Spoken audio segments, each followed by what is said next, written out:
Boa noite a todos. Pedir que todos desabilitem seus microfones para que a gente possa dar início a mais uma noite de palestras públicas do Grupo Espírita Meimei. Queria dar boa noite a todos que estão aqui na sala do Zoom e também aqueles que estão nos acompanhando pelo canal no YouTube. Sejam todos muito bem-vindos. Nós vamos começar com a leitura da página inicial.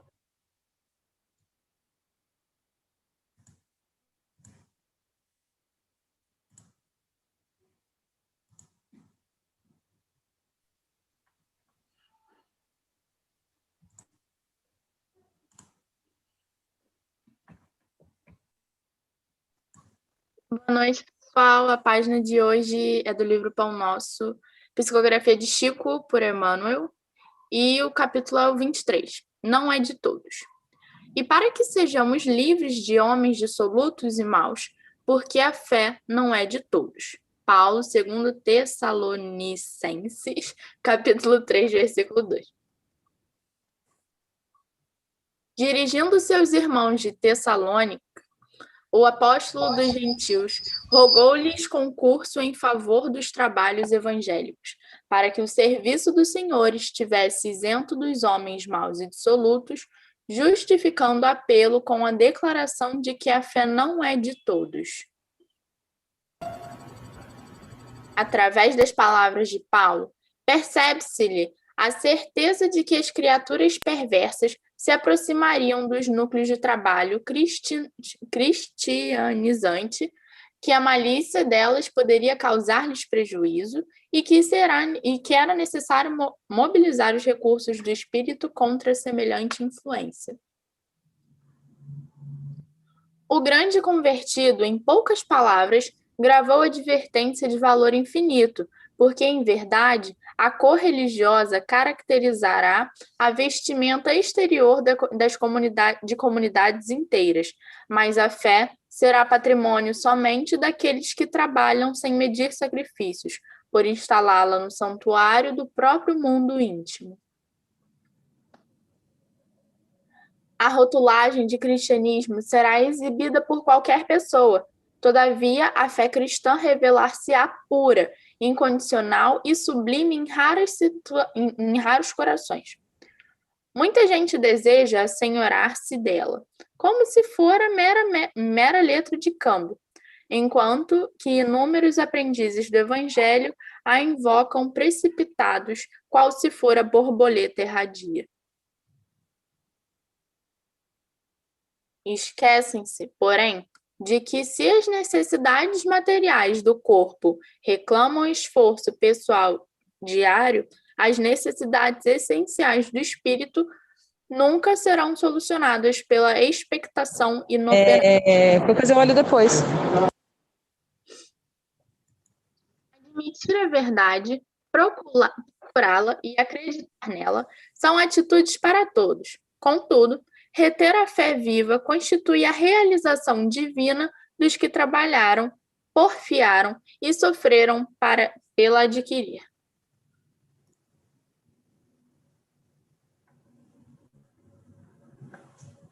Vamos, então, elevar os nossos pensamentos, depois dessa página, dessa carta de Paulo aos Tessalonicenses, escritas pela Clarissa, acalmar os nossos corações e nos colocarmos abertos para os esclarecimentos da noite, que possamos abrir os nossos corações e as nossas almas, né, para os ensinos. Que Jesus nos ampare e nos proteja. Por graças a Deus.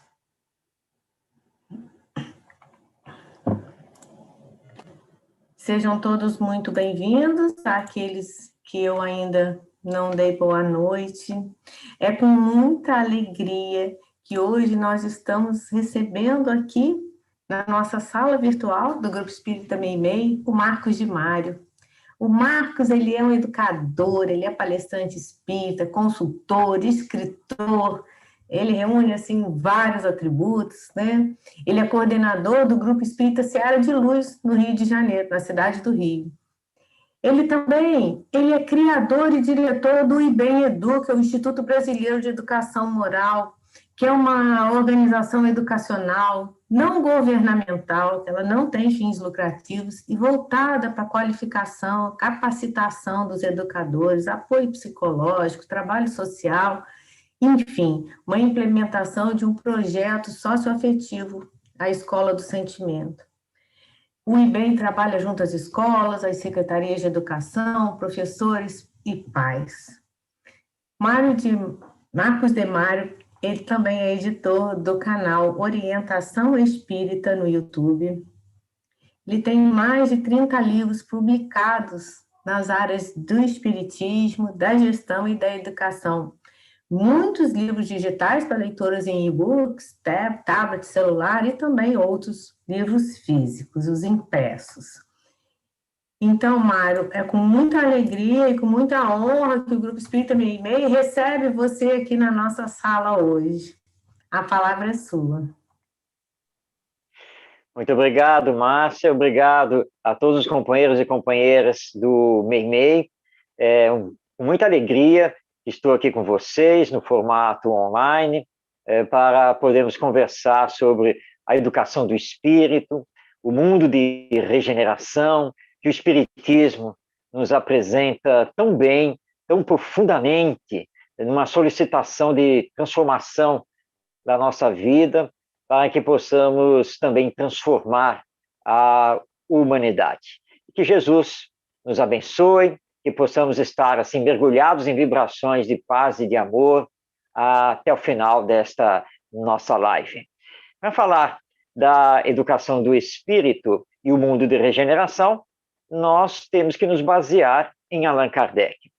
Porque Kardec é a nossa base, né? A base do espiritismo. Eu costumo muito, com licença do próprio codificador, eu costumo sempre lembrar a magistral frase dele, a bandeira da própria doutrina, que é fora da caridade não há salvação, para dizer que fora de Kardec não há espiritismo. Porque, de fato, embora Kardec não tenha criado o espiritismo, não seja fundador do espiritismo, porque a doutrina é dos espíritos, mas ele fez o gigantesco trabalho de pesquisa da realidade espiritual, de ouvir e interpelar os espíritos, estudar as consequências desses ensinos para aplicação na nossa vida, daí então surgindo o espiritismo, enquanto essa doutrina tão gloriosa que tivemos a felicidade então de conhecer nesta existência. Então nós vamos passar a palavra ao codificador, para entendermos efetivamente o que seja essa educação do espírito e o que nós precisamos fazer para, no mais breve tempo, conseguirmos adentrar ao mundo de regeneração, que é um tema muito falado dentro do movimento espírita, porque todos nós sabemos que estamos num processo de transição do mundo de expiações e provas, que ainda somos, para o mundo de regeneração. Lembrando que o mundo de regeneração ainda estará longe de um mundo feliz, de um mundo celestial.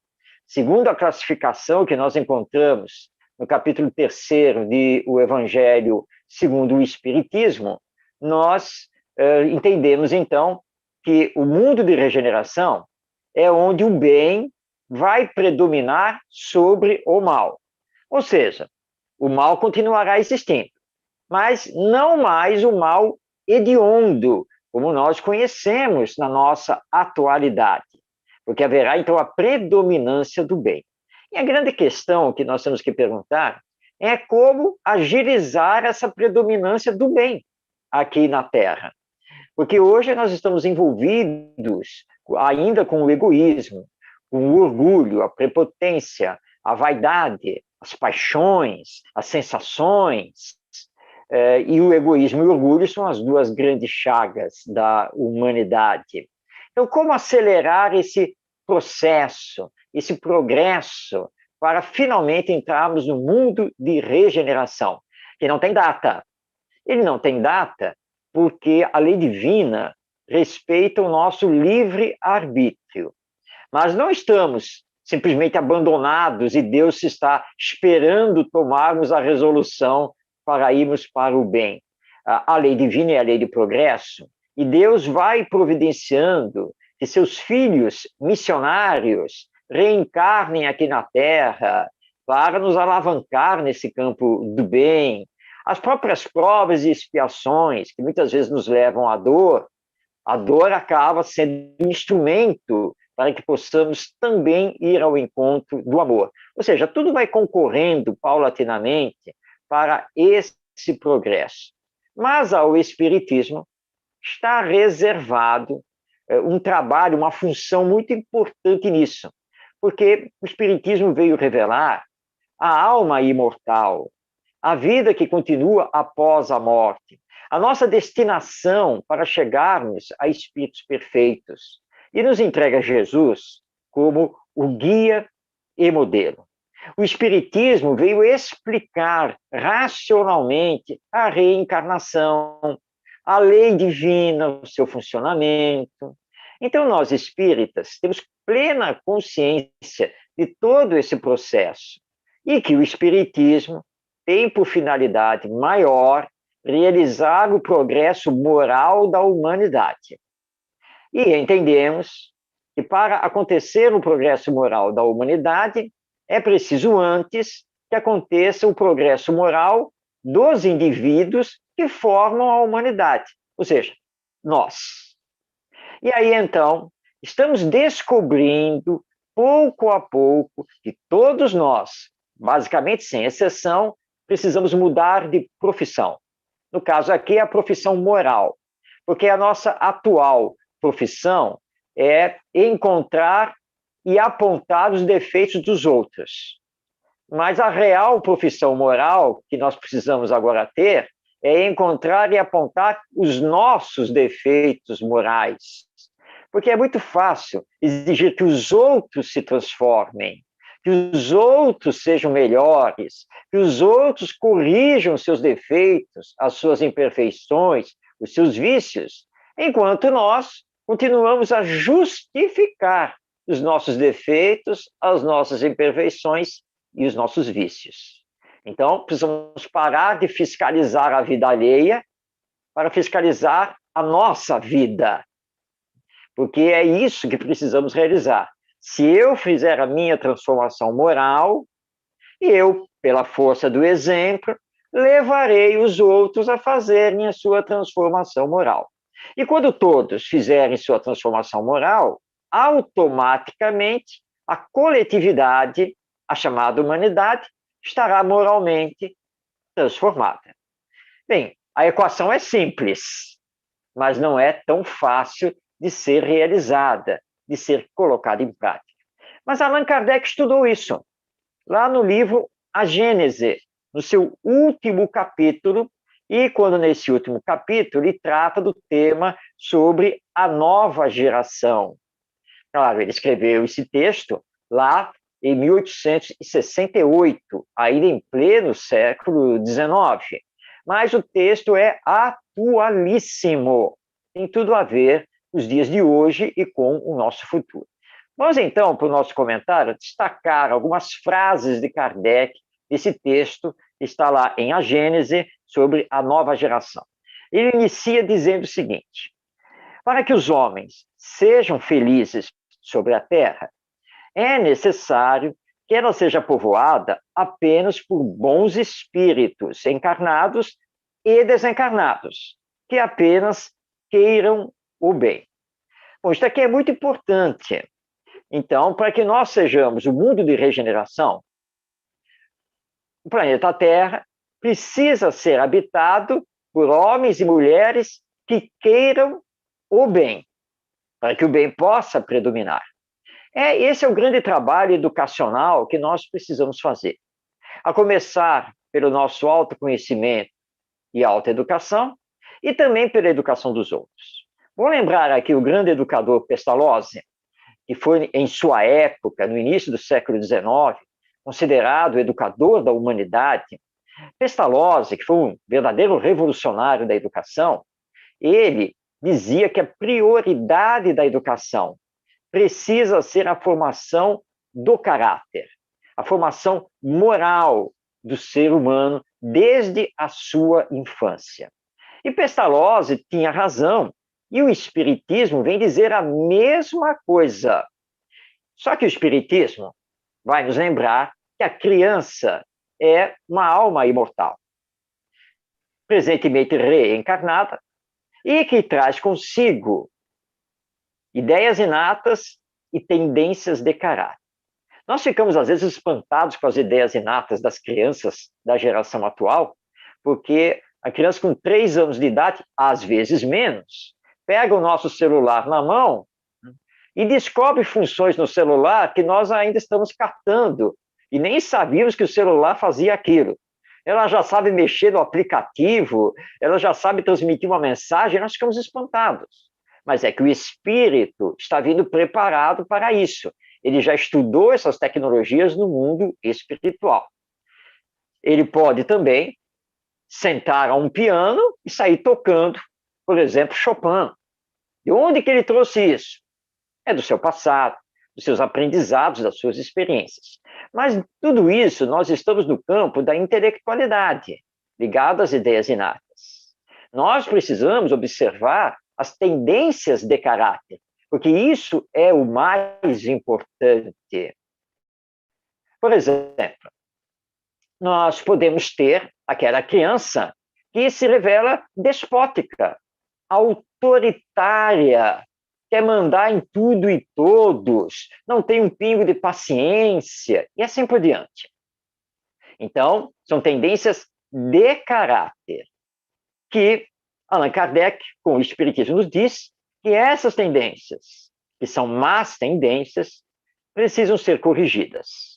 Porque é papel da educação corrigir as más tendências da criança, as más tendências que o espírito, porventura, esteja apresentando. Infelizmente, nós temos deixado isso em segundo plano.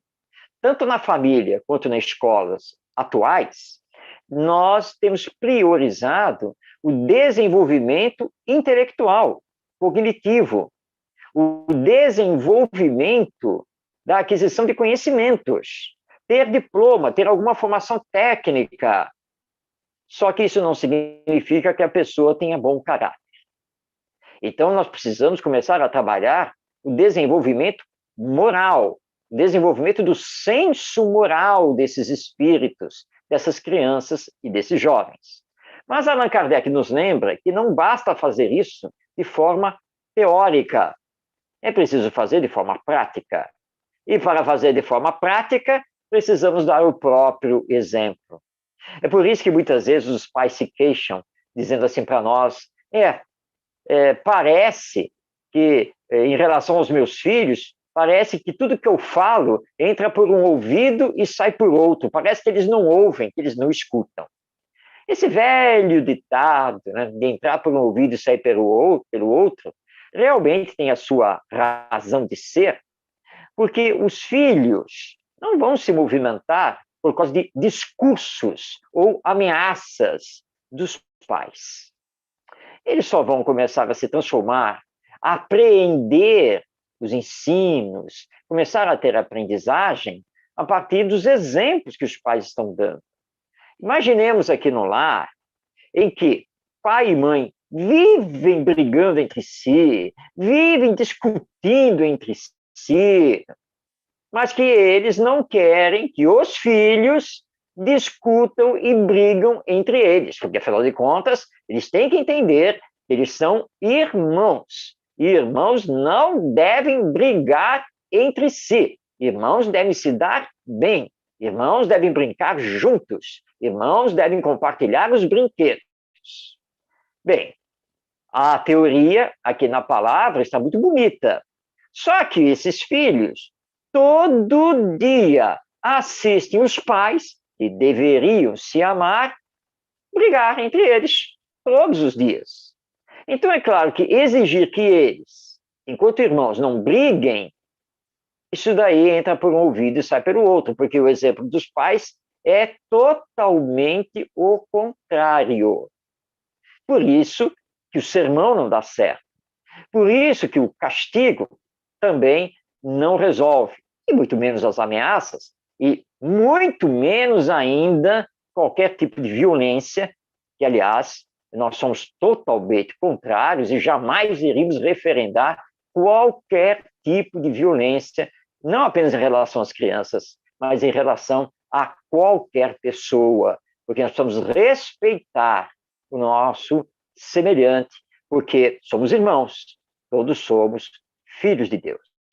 Então nós precisamos levar os nossos filhos, precisamos levar os nossos alunos ao bem, ou seja, a prática da bondade, da solidariedade, da fraternidade, da cooperação. Precisamos nos movimentar para isso de forma prática.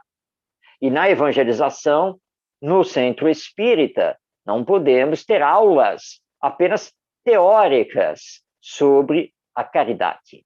Vamos levar os nossos alunos, os nossos evangelizandos, para auxiliar na distribuição, por exemplo, das cestas de mantimentos das famílias assistidas, acompanhar o atendimento a essas famílias, visitar uma comunidade mais carente, se for o caso, e assim por diante. Eles se colocarem de forma prática, em exercícios dentro da sala de aula também, de como ajudar o outro, trabalhar a parábola do bom samaritano, voltada para os tempos atuais. Então, tudo isso nós temos que fazer, porque não basta simplesmente teorizar. As crianças precisam vivenciar e aprender a empatia, a se colocar no lugar do outro. Porque quando nós aprendemos a nos colocar no lugar do outro, nós conseguimos, então, entender a profundidade do ensino de Jesus, de que só devemos fazer ao outro aquilo que gostaríamos que ele nos fizesse. Às vezes nós não conseguimos colocar em prática esse ensino porque não trabalhamos a empatia, ou seja, nós não sabemos nos colocar no lugar do outro e aí não conseguimos entender o alcance do ensino de Jesus. Então, é todo um processo educacional que precisamos realizar para levar as novas gerações ao campo do bem. Ainda nesse texto sobre a nova geração, Allan Kardec nos diz: no dizer dos espíritos, a Terra não deve ser transformada por um cataclismo que anulará subitamente uma geração. A geração atual desaparecerá gradualmente e a nova lhe sucederá do mesmo modo, sem que nada seja mudado na ordem natural das coisas. Ou seja, o Espiritismo nos diz que tudo é um processo de acordo com a lei divina. Nada dá saltos. Mas essa pandemia que nós estamos vivendo, milhões de pessoas no mundo todo já desencarnaram por causa do vírus, da Covid. Como explicar isso? Isso é consequência da nossa própria semeadura aqui na Terra. Porque a lei divina é uma lei de consequências. Deus, que muito nos ama, não nos castiga. Não existe a figura do castigo divino, mas isso sim a figura das consequências, porque a cada um é dado segundo as suas obras. E nós temos uma responsabilidade individual das nossas ações, mas também temos uma responsabilidade social, porque pertencemos a uma coletividade. E o acúmulo de ações fora do campo do bem acarreta, então, a dor, o sofrimento, o flagelo coletivo, que é o que nós estamos agora enfrentando com a pandemia, que é oriunda da grave crise moral pela qual nós estamos passando. E nós conhecemos muito bem isso no Brasil, porque mais do que o problema da Covid, nós temos uma outra pandemia aqui no Brasil, que é a pandemia da corrupção. E a pandemia da corrupção, ela acontece por causa de um vírus moral, que é o vírus do egoísmo, combinado com o vírus do orgulho e que nos leva, então, à desonestidade. O famoso jeitinho brasileiro, mas que precisamos combater com todas as forças. Precisamos aprender a sermos bons, honestos. E aí entramos, então, para a necessidade da força do caráter. Vamos, então, continuar com Kardec, mas vamos sair aqui de A Gênese, desse texto sobre a nova geração, e vamos, então, para o Livro dos Espíritos, nossa obra básica, onde nós vamos encontrar uma questão fundamental para a educação, que é a questão 917. Quando Allan Kardec indaga dos espíritos qual é o meio de se destruir o egoísmo, porque o egoísmo é a base de todos os nossos males morais.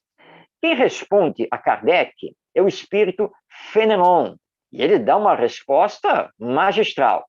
Mas Allan Kardec faz, então, um comentário a essa resposta do nosso Fénelon, e nós vamos destacar, então, partes desse comentário de Allan Kardec, porque ele entra diretamente na questão da educação. Diz, então, Kardec, a cura do egoísmo poderá ser prolongada, porque as causas são numerosas, mas não se chegará a esse ponto se não se atacar o mal pela raiz, ou seja, com a educação. Não é essa educação que tende a fazer homens instruídos, mas a que tende a fazer homens de bem. A educação, se for bem compreendida, será a chave do progresso moral. Quando se conhecer a arte de manejar os caracteres, como se conhece a de manejar as inteligências, poder-se-á endireitá-los, da mesma maneira como se endireitam as plantas novas. Essa arte, porém, requer muito tato, muita experiência e uma profunda observação. É um grave erro acreditar que basta ter a ciência para aplicá-la de maneira proveitosa. Quem quer que observe, desde o instante do seu nascimento, o filho do rico como o do pobre, notando todas as influências perniciosas que agem sobre ele em consequência da fraqueza, da incúria e da ignorância dos que o dirigem, e como, em geral, os meios empregados para moralizar fracassam, não podem admirar-se de encontrar no mundo tanta confusão. Que se faça pela moral, tanto quanto se faz pela inteligência. E ver-se-á que, se há naturezas refratárias, há também, em maior número do que se pensa, as que requerem apenas boa cultura para darem bons frutos. Muito bem, este é um dos destaques do comentário de Allan Kardec, a questão 917, em O Livro dos Espíritos. Caminho enfático para transformarmos a humanidade, para levar o mundo para nós precisamos atacar a causa que nos enfrentamos. Essa causa está lá no egoísmo, no orgulho, na indiferença, no materialismo. Mas como atingir essa causa? E ele enfaticamente nos informa, pela educação. Mas ele também nos diz que não é a educação intelectual, não é a educação teórica, mas sim a educação moral. E aqui nós precisamos conversar bastante. Hoje, grande parte dos pais, dos avós, dos tios e também dos professores considera que educação é aprender matemática, língua portuguesa, história, geografia, biologia, química, física, artes e assim por diante. Passar de ano, terminar um ciclo, passar para o outro ciclo, até finalmente ter o seu certificado, e ir para o ensino médio e depois cursar uma faculdade, um ensino superior e, quem sabe, se possível for, fazer uma especialização, um doutorado, enfim. E a grande maioria acha que isso é educação. Não, isso não é educação. Isso é instrução intelectual. Isso é aquisição de conhecimentos. Isso é preparação técnica, mas não é a educação. Isso faz parte da educação. Mas a educação, na verdade, é o processo de desenvolvimento harmônico de todas as potencialidades do espírito. E aqui nós temos que compreender que tem que entrar a área socioemocional, afetiva. E aí vamos compreender que tanto a família quanto a escola precisam trabalhar urgentemente essa área. Porque nós estamos tão preocupados com a formação intelectual, técnica das nossas crianças e jovens, que estamos despejando diariamente na sociedade humana seres diplomados, certificados, capacitados, pelo menos teoricamente, mas não moralizados, não éticos, não solidários, que não sabem pensar, e muito menos pensar no coletivo, e que se deixam levar por interesses egoístas, pessoais ou de grupos aos quais eles pertencem e defendem, mesmo que em prejuízo dos outros. Não podemos mais ficar assistindo isso acontecer. Nós precisamos nos voltar à educação, naquilo que realmente ela é. Sempre lembrando que a instrução, a aquisição do conhecimento faz parte da educação, mas não é a educação. A educação é muito mais do que isso. Pedro de Camargo, ou Vinícius, na sua excelente obra O Mestre na Educação, e olha que ele escreveu o texto ali na década de 1930, 1940, ele faz uma pergunta: por que as autoridades não conseguem resolver o problema da miséria, da injustiça, da violência? Por quê? A eles não faltam diplomas, porque muitos administradores formados são sociólogos, são economistas, são antropólogos, e assim por diante. Mas eles não conseguem resolver os problemas sociais. É porque falta a eles sentimento. Eles não sabem se colocar no lugar do outro. Eles não sabem respeitar os direitos do outro. Por isso, falar de caridade, fraternidade, solidariedade, essas coisas soam de forma bastante estranha para eles. Não nos espantemos disso. É porque, perversamente, o nosso sistema educacional está desvirtuado da formação moral. A formação do caráter, que Allan Kardec diz aqui que é uma arte, a arte de formar os caracteres, ou seja, a arte de desenvolver o caráter desse ser reencarnado, e que ainda está muito vinculado ao egoísmo, ao orgulho e às paixões. Esse é o nosso grande trabalho. E na evangelização, dentro do centro espírita, mais querer ensinar a realidade do espírito, do nosso corpo espiritual, muito mais importante do que isso. É trabalhar com essas crianças as leis morais, que estão na terceira parte do Livro dos Espíritos, e os ensinos morais do nosso Mestre Jesus, que são desenvolvidos em o Evangelho segundo o Espiritismo. Nós precisamos, urgentemente, de moralização e espiritualização das crianças e dos jovens.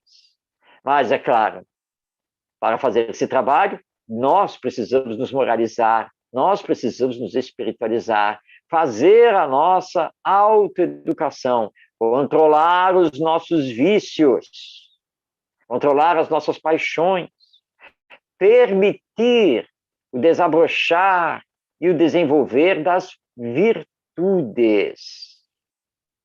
Esse é o grande trabalho da educação. Por isso que a tese do Espiritismo, quando falamos da educação do espírito, é a aplicação da educação moral. Porque a pessoa moralizada vai direcionar a inteligência para o bem. A pessoa não moralizada poderá utilizar a inteligência para o mal. E é o que temos assistido. Mas Kardec continua, aqui no seu comentário, a questão 917, e vai nos dizer o seguinte: o egoísmo é a fonte de todos os vícios, como a caridade é a fonte de todas as virtudes. Destruir um e desenvolver a outra deve ser o alvo de todos os esforços do homem, se ele deseja assegurar a sua felicidade neste mundo, tanto quanto no futuro. Desenvolver a caridade. É isso que a educação moral vai fazer. Por isso que não pode ser trabalhada apenas na teoria. Vamos trabalhar na prática. Ah, mas as crianças que frequentam a nossa evangelização ou a nossa escola, elas já vêm de uma comunidade carente, problemática. Como vamos fazer que eles exercitem a caridade se eles mal têm o que comer e o que vestir? Mas aqui nós estamos entrando na ordem da caridade moral, não na caridade material. Eles podem, na prática, aprender a ser solidários, aprender a ajudar os vizinhos, a cooperar com seus colegas onde eles moram. Tudo isso é caridade. Ele pode não ter materialmente o que dar para o outro, porque ele pode até estar passando fome, mas moralmente ele pode ajudar, ele pode aprender a fazer esse tipo de ajuda, a dar uma palavra amiga, a acalmar quem está com o sofrimento, aprender a orar e praticar a oração com os outros, e assim por diante. Jesus foi muito prático. Jesus não era um teórico. Por isso que ele usava muitas parábolas, as histórias, para ilustrar. Mas, ao mesmo tempo que ele usava as parábolas, ele atendia o povo. Mateus, no seu evangelho, logo na abertura, ele informa que diariamente Jesus era procurado por multidões que vinham de toda a Judéia e do além, ou seja, de regiões não judaicas, e que procuravam Jesus, e que Jesus atendia. Ele explanava, depois ele dava o passe, ele curava, orientava. Ele era a vivência, a prática. E é isso que nós temos que fazer no campo da educação. Por isso, temos que parar de ensinar. Isso mesmo, parar de ensinar. Nós temos que permitir que os nossos educandos, espíritos reencarnados, possam realizar por si mesmos, com a nossa orientação, o seu processo de aprendizagem. Colocando a mão na massa, formando grupos de estudo, pesquisando, debatendo, Nada melhor do que nós termos no Centro Espírita uma evangelização dinâmica, rodas de conversa sobre determinados temas, que eles também elejam temas, eles queiram debater, discutir, conhecer e entender a aplicação do Espiritismo aos temas da vida.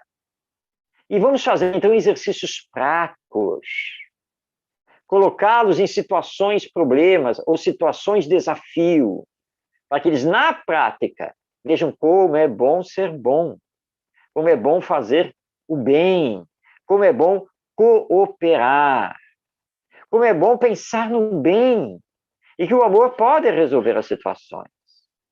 Certa vez, um grupo de adolescentes não espíritas, a questão aconteceu numa escola, nós estávamos no intervalo de uma atividade com os adolescentes, e um grupo estava ali numa rodinha conversando, e nós ouvimos o garoto ali perto dos seus 14 anos dizer assim para os seus colegas: olha, só tem um jeito de resolver o problema da violência aqui no Rio de Janeiro.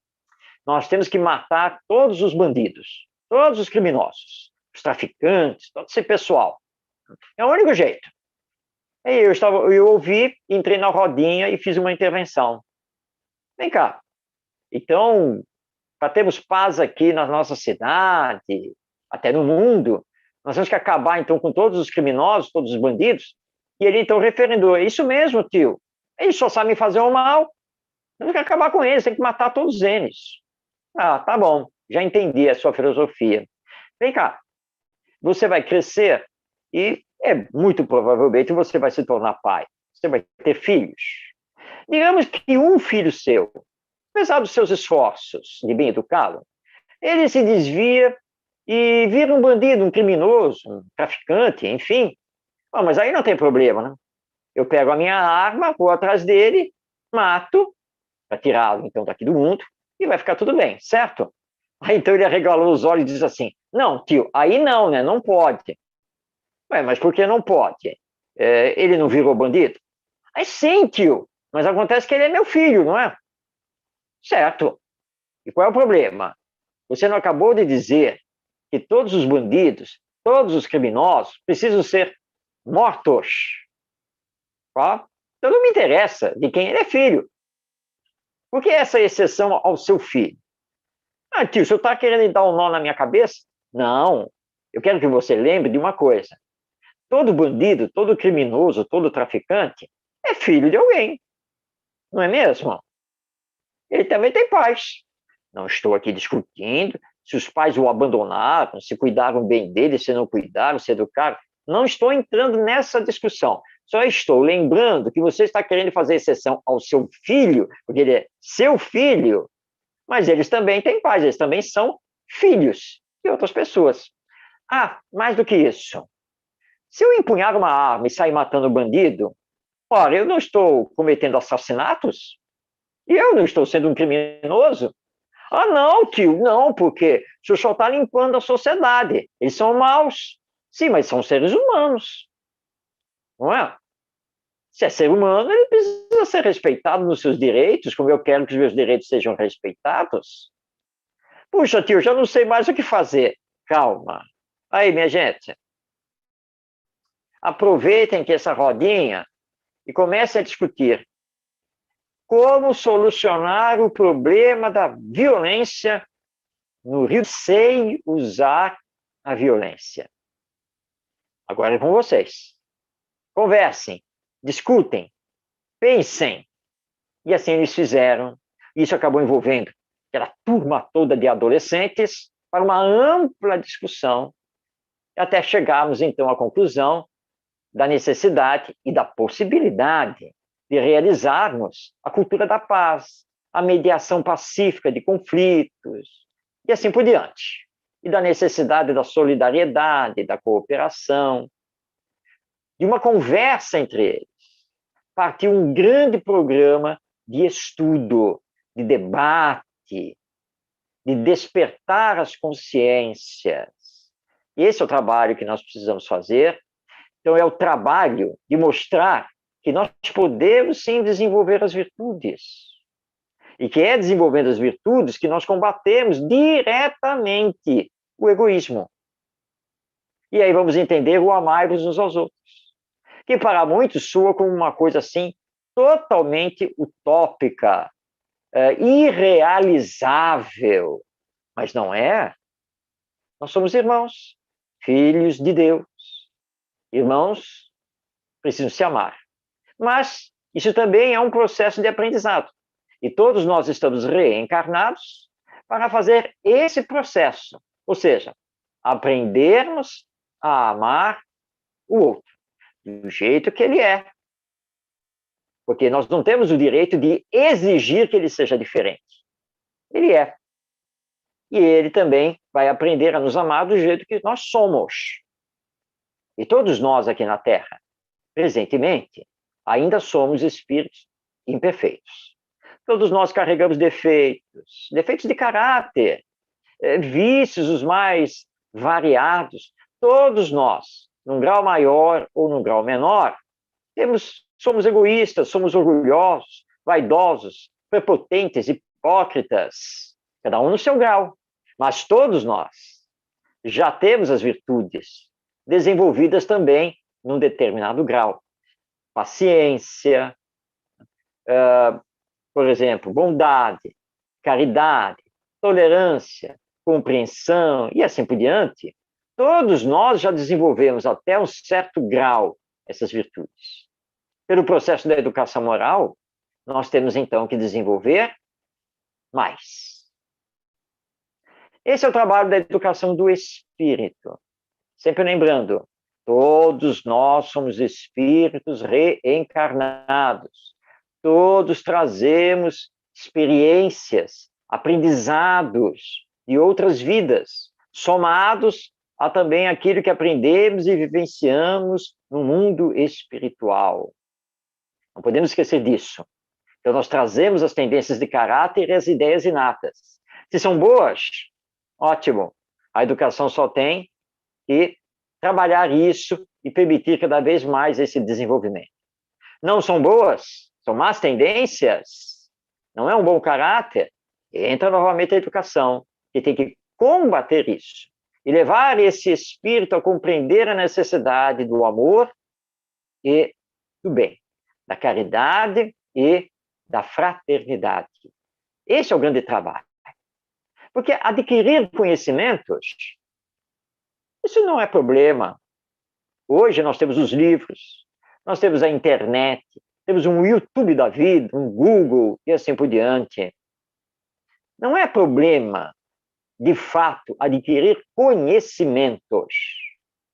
Mas nós precisamos do relacionamento social, porque nós somos seres de relação, precisamos da convivência. E aí é que está o problema. Que adianta ser muito inteligente, ter muito conhecimento, se não consegue conviver bem com os outros. Para conviver bem com os outros, é preciso realizar o desenvolvimento moral, a formação do caráter. E é aí que entra a educação do espírito. E na medida que formos levando as novas gerações para compreender tudo isso, essas novas gerações, sejam espíritos novos ou os espíritos velhos que vêm reencarnando e se transformando, essas novas gerações vão então levando mais aceleradamente o mundo terreno, nosso querido planeta Terra, a nossa humanidade, para o mundo de regeneração. Não podemos ficar assistindo o que está acontecendo atualmente. Temos que agir. Nós, espíritas, precisamos nos debruçar sobre educação. Não apenas dentro do centro espírita, não apenas na nossa família, no nosso lar, mas precisamos influenciar positivamente as nossas autoridades, os nossos pedagogos, que são os cientistas da educação, para a educação moral, para a implantação dela nas famílias e nas escolas. Porque não é mais possível ficar assistindo a educação ser substituída pela instrução, o educar ser substituído pelo ensinar. E os malefícios aí estão. não precisamos falar deles, porque nós estamos vivendo esses malefícios do desvirtuamento nas últimas décadas, ou talvez, inclusive, há mais de um século, da educação, com a sua real finalidade de trabalhar esse ser integral e espiritual que nós somos, propiciando seu desenvolvimento equilibrado, harmônico, da inteligência e também do sentimento. Essa é a proposta do Espiritismo. Precisamos nos conscientizar disso, para que possamos, então, acelerar essa entrada no mundo de regeneração. Lembrando que os Espíritos já nos anunciaram que esse mundo de regeneração ele vai acontecer agora, neste terceiro milênio da cristandade. Mas nós estamos no ano de 2021, e o terceiro milênio vai até o ano 2999. Quando vamos ter um mundo de regeneração? Quando finalmente direcionarmos o nosso livre-arbítrio e os nossos esforços na educação para a formação do homem de bem. Levar todos nós espíritos para esse campo da bondade, da caridade e do amor ao próximo, tendo Jesus como nosso guia e modelo, o Evangelho como o nosso roteiro, à luz da imortalidade da alma. Então, o que nós tínhamos a trazer a todos vocês, agradecendo por esta oportunidade e rogando a Deus, nosso Pai, nos abençoe, a Jesus, nosso Mestre, nos envolva nas suas vibrações de amor e de paz. Um grande abraço a todos. Marcos, em nome do Grupo Espírita Meimei, nós só temos a agradecer as reflexões que você nos trouxe, né, da importância da educação moral do espírito, na ética, educar os nossos sentimentos, né, para que a gente tenha esse despertar da consciência. Porque fazer o bem faz bem, como você disse. Muito obrigada mesmo. E eu gostaria de pedir a você que fizesse a prece final. Bem, então vamos, neste momento, sintonizar com Deus, nosso Pai, em agradecimento pela vida que temos. Porque viver é sempre muito bom. Que tenhamos a alegria de estudar, de aprender e de realizar. Esta alegria que o Espiritismo vem nos reforçar, ao nos informar que jamais somos abandonados, que nada nos acontece por acaso, e que aquilo que porventura não possamos realizar nesta existência, nós teremos a continuidade da vida após a morte, porque tudo é um contínuo até chegarmos à perfeição e podermos então ser os mensageiros divinos por este universo. Senhor, cobre toda esta humanidade com as vibrações do teu amor, para que possamos superar as nossas aflições, sempre louvando-te, e também esta vida, porque tudo passa, menos a tua misericórdia sobre nós. Reforça a nossa fé, para que continuemos a nossa caminhada para a frente e para o alto. E abençoa a todos os nossos irmãos e irmãs, encarnados e desencarnados, para que nos encontremos, acima de tudo, nas vibrações do amor eterno. Muito obrigado, assim seja.